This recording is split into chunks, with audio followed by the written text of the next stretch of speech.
नमस्कार, नई परख के राष्ट्रीय मुद्दा कार्यक्रम में आप सब लोगों का स्वागत है। हमारे साथ प्रोफ़ेसर अभय कुमार दुबे हैं, जिनसे हम तकरीबन हर रोज़ देश की राजनीति के बारे में चर्चा करते हैं, एक समझ बनाने की कोशिश करते हैं। कार्यक्रम को मैं आगे बढ़ाऊँ इससे पहले मैं सभी दर्शकों से अनुरोध करूँगा कि अगर अभी तक वो नई परख चैनल से नियमित रूप से नहीं जुड़े हैं, उन्होंने हमारे चैनल को सब्सक्राइब नहीं किया है, तो वो इसे सब्सक्राइब करें और हमारे साथ नियमित रूप से जुड़ें। अभय सर नमस्कार। नमस्कार। एनडीए की राजनीति में काफ़ी एक तरीके से चहल-पहल भी बोल सकते हैं, उथल-पुथल भी बोल सकते हैं, वो जारी है। बिहार में उन्होंने कोशिश की कि चिराग पासवान जो हैं, उन्हें अपने साथ जोड़ कर रखें, तो पशुपति पारस छोड़कर चले गए, जिसकी संभावना भी थी। उपेंद्र कुशवाहा नाराज़ बताए जा रहे हैं। अगर मुझे कई बार ये लगता है कि अगर यही चीज़ इंडिया गठबंधन के साथ हो रहा होता, तो एक बड़ी खबर होती। क्या हम ये कह सकते हैं कि थोड़े बहुत खतरे में है एनडीए कम से कम बिहार में? कमल, मुझे लगता है कि जो राष्ट्रीय जनतांत्रिक गठजोड़ या एनडीए है, वो कुछ खास तरह की बेचैनियों का शिकार है, जो मानसिक धरातल पर उनकी अभिव्यक्ति हो रही है। और वो बेचैनियां इस किस्म की हैं कि 2019 में हमने जो नतीजा हासिल किया था, वो नतीजा हमें हर कीमत पर हासिल करना है या उससे बेहतर हासिल करना है। इससे कम नतीजा जहां भी हासिल होना है, या 1-2 सीटों का, 3 सीटों का नुकसान होते हुए दिखता है, ऐसी कोई संभावना या अंदेशा दिखता है, वैसे ही वो लोग नए-नए सहयोगियों की खोज में लग जाते हैं और अपनी ही ताश की गड्डी है उसको फेंटने लगते हैं। बजाय इसके उनके हाथ में जो पत्ते हैं, उन पत्तों में भरोसा करें और बाजी को खेलें, वो ताश की गड्डी को फेंटने लगते हैं। अब आप महाराष्ट्र में देखिए, मैं बिहार पे भी आऊँगा। महाराष्ट्र में देखिए, महाराष्ट्र उनकी कमज़ोर कड़ी थी। जब से उद्धव ठाकरे ने छोड़ा है एनडीए, तब से भारतीय जनता पार्टी कोशिश कर रही है कि वो पुरानी जो श्रेष्ठता है, उसको फिर से हासिल कर सके। इसके लिए हर किस्म की तिकड़म, पार्टियों को तोड़ना, दल-बदल करवाना, सरकार तोड़ना, ये सारी की सारी प्रक्रिया पिछले 1 डेढ़ साल से महाराष्ट्र में चल रही है। 2 पार्टियां उन्होंने तोड़ दी, सरकार भी अपनी बना ली। इसके बावजूद भी उन्हें विश्वास नहीं है कि वो पहले जैसी जो बढ़त थी, जिसके तहत उन्होंने जबरदस्त लोकसभा में प्रदर्शन किया था 2019 में, उसको दोहरा सकेंगे। और वो प्रक्रिया लगातार चली रही है। अब वो उन्होंने इससे राज ठाकरे को अपनी ओर खींचने की कोशिश शुरू कर दी है, उनको दिल्ली बुला लिया गया है। अच्छा, और थोड़ा-सा अगर इसके फलितार्थों पर विचार किया जाए, संभावित फलितार्थों पर विचार किया जाए, तो तुरंत समझ में नहीं आता कि राज ठाकरे के एनडीए में आने से उनको लाभ क्या होगा।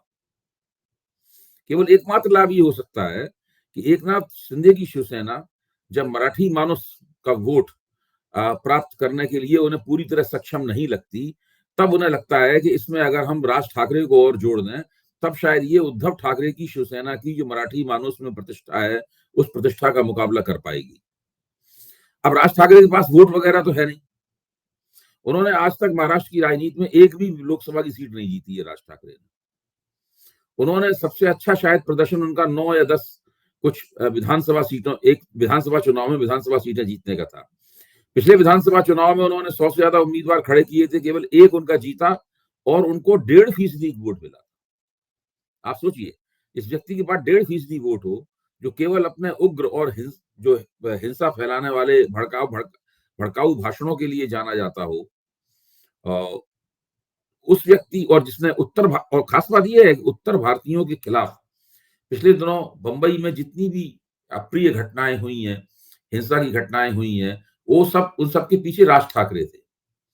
और भारतीय जनता पार्टी का बड़ा आधार है बंबई के उत्तर भारतीयों के बीच में, बिहारियों के बीच में, उत्तर प्रदेश वालों के बीच में।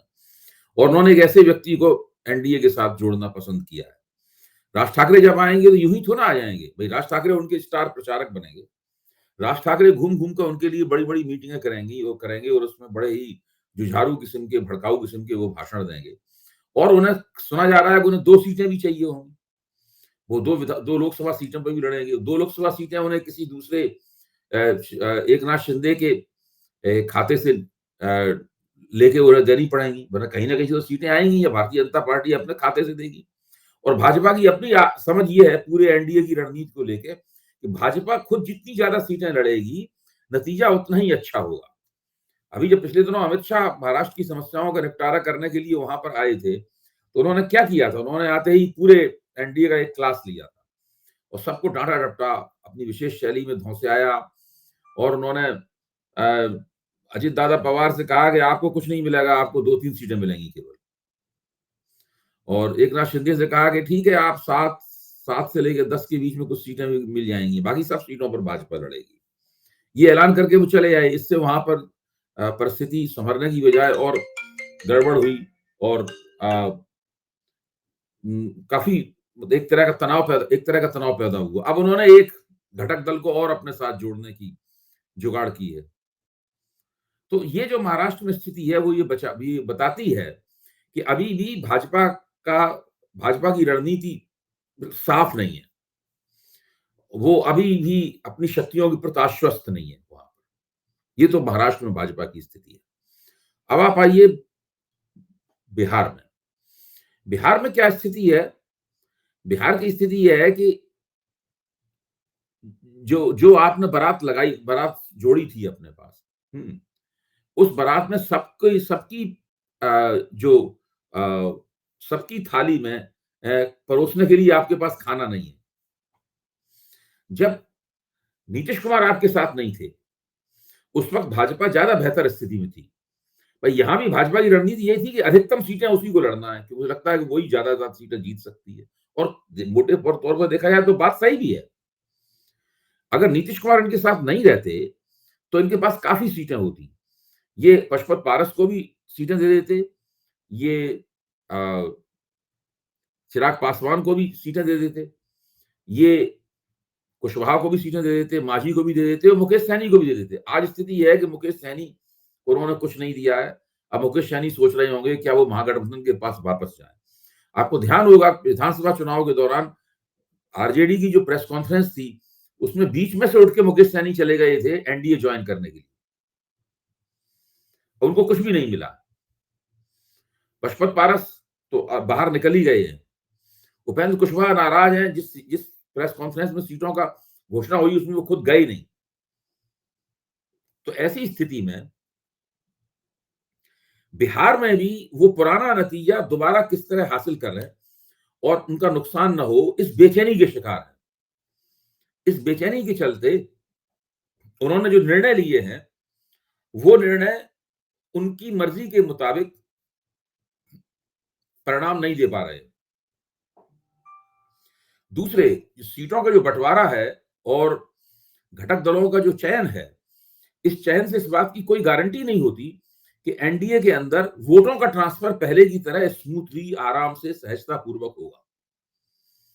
एनडीए एक ऐसा गठजोड़ है, इसकी विशेषता रही है कि इसमें वोटों का ट्रांसफर अच्छी तरह होता रहा है जब से एनडीए बना है। आपको ध्यान होगा अटल बिहारी वाजपेयी 90 के दशक में जब एनडीए बना था, अडवाणी वाजपेयी के जमाने में, तब से एनडीए में ये कोई समस्या नहीं रही है कोई इस तरह की। लेकिन बिहार में और महाराष्ट्र में इस प्रकार की समस्या काफी है। आप कर्नाटक पे आइए। आप कर्नाटक भी एक समस्याग्रस्त है। कर्नाटक में आपने संभावित नुकसान से बचने के लिए जनता दल सेकुलर के साथ में गठजोड़ कर लिया, लेकिन अभी तक तय नहीं हो पाया है जनता दल सेकुलर को भाजपा कितनी सीटें देगी। भाजपा उनसे कह रही है कि 2 या 3 सीटें ले लीजिए। एचडी कुमारस्वामी ने बयान दिया है कि 2-3 सीटें लेने के लिए हम तो ना गठजोड़ किया है आपके साथ। तो वहां भी बिल्कुल स्पष्ट नहीं है। अब दूसरे भाजपा के अंदर की समस्याएं हैं। जो उनके सबसे बड़े नेता हैं, बुजुर्ग भी हैं, येदियुरप्पा।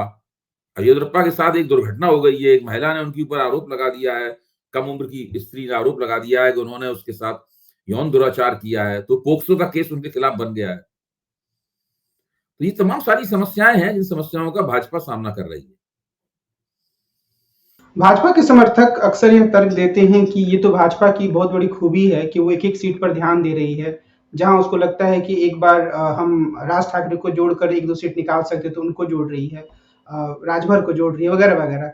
तो क्या हम भाजपा की इस रणनीति को भी मतलब एक सकारात्मक नज़रिए से इसे देखा जा सकता है या बेचैनी ही ज़्यादा है? देखिए, रणनीति वो अच्छी होती है जो कि साफ-सुथरी हो। अच्छा, अब आप देखिए कि भाजपा के एनडीए के अंदर बिहार में जो तब्दीलियां हो रही हैं या जो तब्दीलियां संभावित हैं, उन तब्दीलियों का लाभ उठाने की फिराक में है महागठबंधन और तेजस्वी यादव। वो इंतजार कर रहे हैं कि भाई पशुपत पारस क्या रुख अख्तियार करेंगे, मुकेश सैनी क्या करेंगे, उपेंद्र कुशवाहा क्या करेंगे, वो इसका इंतजार कर रहे हैं।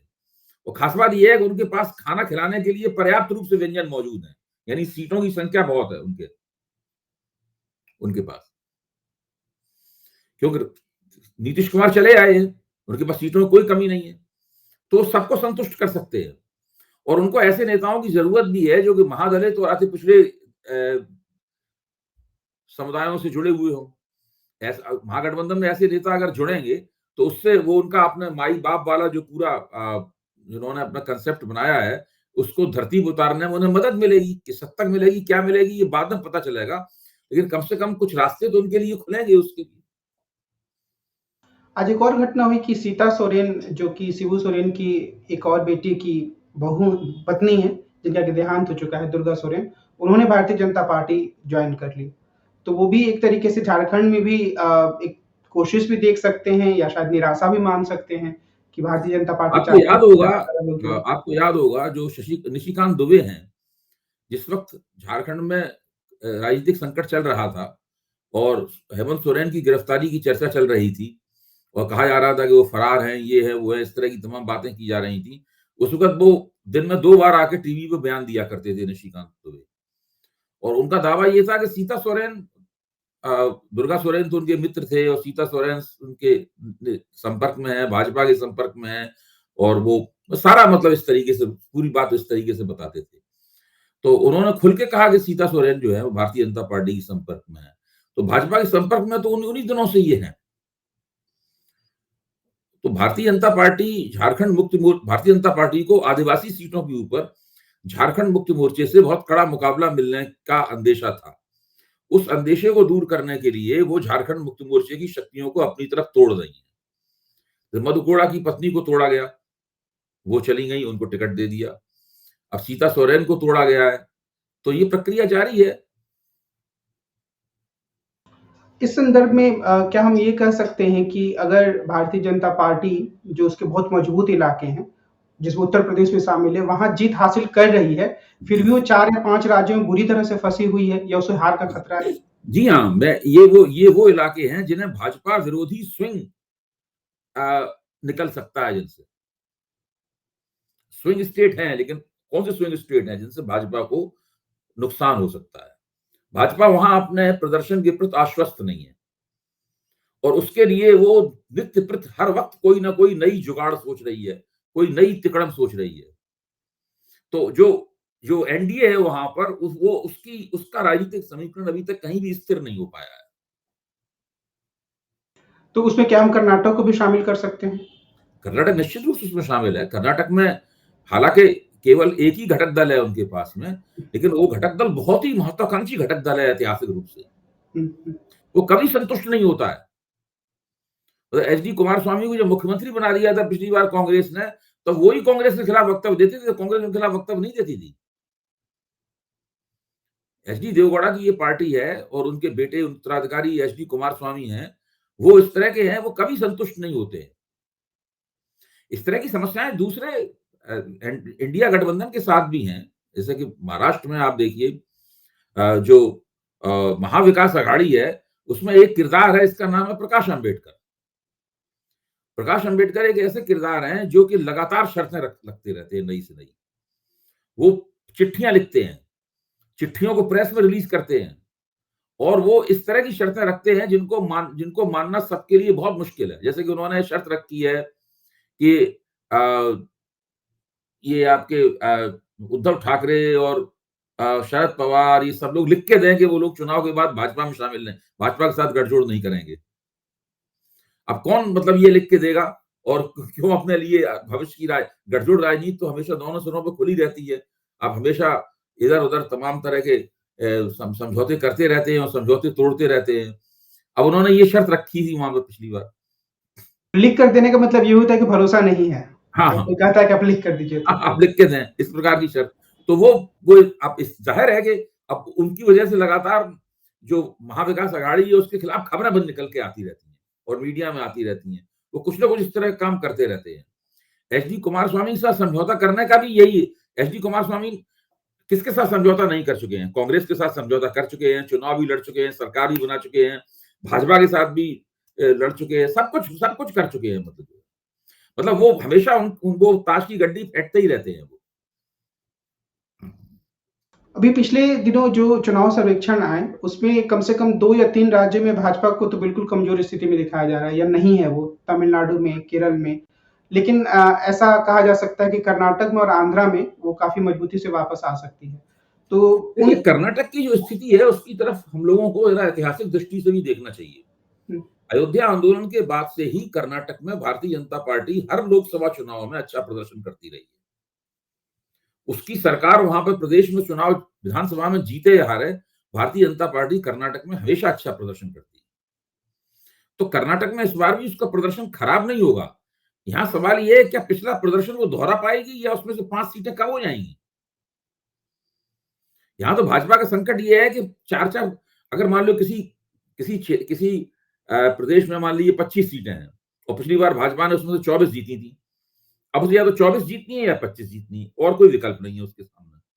अगर कहीं 20 सीटें जीतने अगर कोई 25 में से 20 सीटें जीतता है तो हर व्यक्ति कहेगा भाई बहुत अच्छा प्रदर्शन है। लेकिन भाजपा के लिए प्रदर्शन अच्छा नहीं है, क्योंकि उससे तो उसका 303 सीटें कम हो जाएंगी और वो बहुमत से नीचे आने के अंदेशे से ग्रस्त हो जाएगी। तो वो 1-1, 2-2, 4-4, 5-5 सीटें हारना भी उसके लिए काफी बेचैनी का सबब है। एक दूसरे मसले पर मैं चर्चा करना चाहता हूं, जो कि चुनावी राजनीति से भी काफी हद तक जुड़ी हुई है। ईडी ने एक बयान जारी करके कहा कि जो के कविता हैं, केसीआर की बेटी, उन्होंने यह मान लिया है कि 100 करोड़ रुपए का लेन-देन जैसा कुछ हुआ है मनीष सिसोदिया, अरविंद केजरीवाल और उनके बीच। तो बार-बार जो आम आदमी पार्टी के द्वारा यह कहा जा रहा था कि किस सिलसिले में ईडी बात करना चाहती है, पूछताछ करना चाहती है, वो अब सामने आ गया। लोग बोल रहे हैं कि केजरीवाल की गिरफ्तारी हो सकती है। मेरा प्रश्न ये है कि क्या भारतीय जनता पार्टी के लिए राजनीतिक रूप से केजरीवाल को गिरफ्तार करना फायदे का सौदा होगा? मुझे तो लगता ये है कि अगर कविता को गिरफ्तार करने के बाद में उन्होंने कविता से ये वक्तव्य ले लिया है तो फिर केजरीवाल की गिरफ्तारी में कोई बहुत देर नहीं होनी चाहिए। अगर ये पक्का बयान उनके पास है, मजिस्ट्रेट के सामने ये बयान कविता ने दे दिया है, तो मुझे नहीं लगता कि अब वो बहुत ज्यादा देर करेंगे। मेरे ख्याल से वो लोग कोई इस बात का इंतजार भी नहीं करेंगे केजरीवाल आगे पेश हो, उनसे उनसे फिर पूछताछ हो और उसके बाद वो तो मेरे ख्याल से उनके घर जाके भी गिरफ्तार कर सकते हैं। तो कविता के बयान के पश्चात में मैं समझता हूं कि अगर इस तरह का बयान जो आप बता रहे हैं कविता ने दिया है और वो सीधे-सीधे उन्होंने अरविंद केजरीवाल का नाम लिया है, तो बहुत मुश्किल है अरविंद केजरीवाल का फिर गिरफ्तारी से बचना। ईडी का यह दावा है कि उन्होंने बयान दिया है, तो उन्होंने बाकायदे अब ईडी ने अगर आधिकारिक दावा किया है, तो फिर उसके पास ये वक्तव्य होगा। अब उस वक्तव्य की कानूनी स्थिति क्या है, ये तो कोई वकील ही बता पाएगा। लेकिन कॉमन सेंस, सामान्य ज्ञान से मुझे लगता है, इससे इस बयान को कविता से निकलवा कर, अब वो कविता ने किस स्थिति में बयान दिया है, उसमें कितनी धौंस-पट्टी का इस्तेमाल किया गया है, जोर-जबरदस्ती की गई है, कितना उसको बढ़ा-चढ़ा के कहा जा रहा है, ये सब धीरे-धीरे स्पष्ट होगा जब अदालत में उस बयान का परीक्षण होगा। लेकिन जो अगले लोकसभा के चुनाव होने वाले हैं, 1-2 महीने के भीतर, वो उसमें भाजपा को इससे लाभ मिल सकता है या एक नुकसानदेह फैसला भी साबित हो सकता है? देखिए, लोकसभा चुनाव में तो कोई नुकसान नहीं होगा उनको, लेकिन विधानसभा चुनाव अगर होते तो उसमें नुकसान उनको हो सकता था। क्योंकि लोकसभा चुनाव में भाजपा की स्थिति दिल्ली में बहुत अच्छी है, इस गठजोड़ के बावजूद। हालांकि गठजोड़ से भाजपा का माथा ठनका है, जो उसने 7 में से 6 टिकट काटे हैं, वो इस बात का सबूत है कि भारतीय जनता पार्टी काफी इस गठजोड़ को गंभीरता पूर्वक ले रही है। आज की बातचीत को हम यहीं विराम देते हैं। हम कल फिर मिलेंगे और देश की राजनीति के बारे में जो भी प्रमुख मुद्दे उभर कर सामने आएंगे उसके बारे में प्रोफेसर अभय दुबे से बातचीत करेंगे। आज की बातचीत के लिए सर आपको बहुत-बहुत धन्यवाद। नमस्कार।